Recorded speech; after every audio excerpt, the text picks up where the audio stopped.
बीडमध्ये संतोष देशमुख हत्या प्रकरणाच्या बातम्या पाहिल्या म्हणून तरुणाला लोखंडी रॉड आणि कोयत्याने बेदम मारहाण करण्यात आली आहे।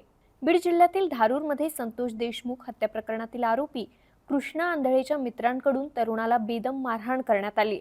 अशोक मोहिते असं या तरुणाचं नाव आहे।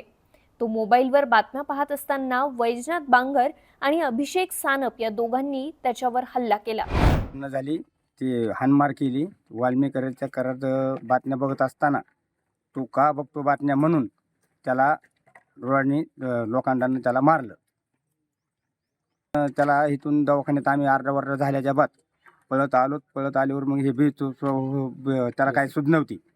सूज नसल्यामुळे मग आम्ही त्याला दवाखान्यात उचललं, धारूरला नेलं। धारूरमधून काय त्याला घेतलं नाही, इंजेक्शन आपलं सलाईन फिलाईन लावली। पुन्हा तिथून काय केलं म्हणजे ह्याला अंबाजोगाईला पाठवा। मग अंबाजोगाईला नेलं। मग अंबाजोगाईला बी तिथं नुसतं हे केलं की म्हणले नाही ह्याला म्हणले मारलंय, म्हणले ह्याला न्यावं लागतं, लातूरला न्यावं लागतं। मार जास्त आहे ते, त्याला काही समजत नाही, काय नाही, बोलत नाही, काय नाही। खूप त्यांनी आरोपी जी आहेत ती ताबडतोब आरोपी लगेच त्यांनी पकडलं पाहिजे। हल्लेखोरांनी लोखंडी पाईप आणि कोयत्याने प्राणघातक हल्ला केला। त्याच वेळी त्यांनी जीवे मारण्याची धमकी दिली आणि संतोष देशमुख प्रकरणाच्या बातम्या पाहिल्यास परिणाम भोगावे लागतील असं बजावलं। हे आरोपी पूर्वीपासूनच गुन्हेगारी प्रवृत्तीचे आहेत, लोकांना त्रास देतात, यांना अटक झाली पाहिजे अशी प्रतिक्रिया अशोकच्या नातेवाईकांनी दिली। दोन आरोपी आहेत का, त्यांची गँग आहे, ते कुणाला पण अडविणार, धमक्या देणार, ते म्हणजे असे गुंडच आहेत ते। आणि हे जे अशोक होता का, ते एकदम कुणाला पण विचारायचे, कुणाच्या आदत नसते, मदत नसते, ते फक्त बातम्या बघत होता। आणि शेवटला त्याला मारून जाताना म्हणले तुझा पण संतोष देशमुख करताना म्हणले।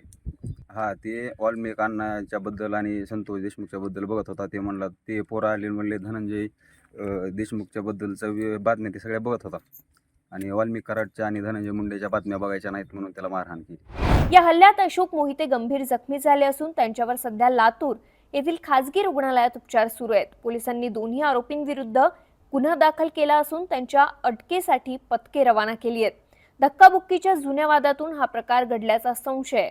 आरोपीचा शोध सुरू आहे। आरोपींच्या शोधासाठी पथके रवाना केली असून लवकरच त्यांना अटक केली जाईल। पूर्वी त्यांच्यामध्ये गावातली न्हाव्याच्या दुकानामध्ये धक्का लागण्याच्या कारणावरून वादविवाद झाले होते, शाब्दिक भांडण झालं होतं आणि ते भांडण जे आहे व्हिक्टीम जे आहे त्यांनी मिटवलं सुद्धा होतं। त्याचा राग मनात धरून त्यांनी हे केलं काय याची सुद्धा आम्ही तपास करत आहोत। साक्षीदार पडताळणी करून याचे नेमकं कारण काय आहे भांडणाचं याचा शोध आम्ही घेत आहोत। आरोपी घटना ठिकाणाहून मोटरसायकलवर फरार झालेले आहेत। आरोपीच्या शोधार्थ LCBचे 3 आणि माझ्या पोलीस स्टेशनचे 2 पथक आपण पाठवलेले आहेत। जवळपास 16 अंमलदार सुद्धा त्याचा शोध घेत आहेत। लवकरच आम्ही त्यांना अटक करू। एकूणच घटनेमुळे जिल्ह्यामध्ये खळबळ उडाली असून 21 ते 19 वर्षाच्या तरुण गंभीर गुन्ह्याकडे का वळतात असा प्रश्न देखील उपस्थित केला जातोय। तर या तरुणांच्या सोशल मीडियाच्या अकाउंटवर तलवार हातात घेऊन केक कापतानाचे व्हिडिओ देखील आहेत। संतोष देशमुख हत्या प्रकरण ताजं असताना हा गंभीर प्रकार समोर आल्याने आरोपींना अटक केली जाणार का हे पाहणं आता महत्त्वाचं ठरणार आहे।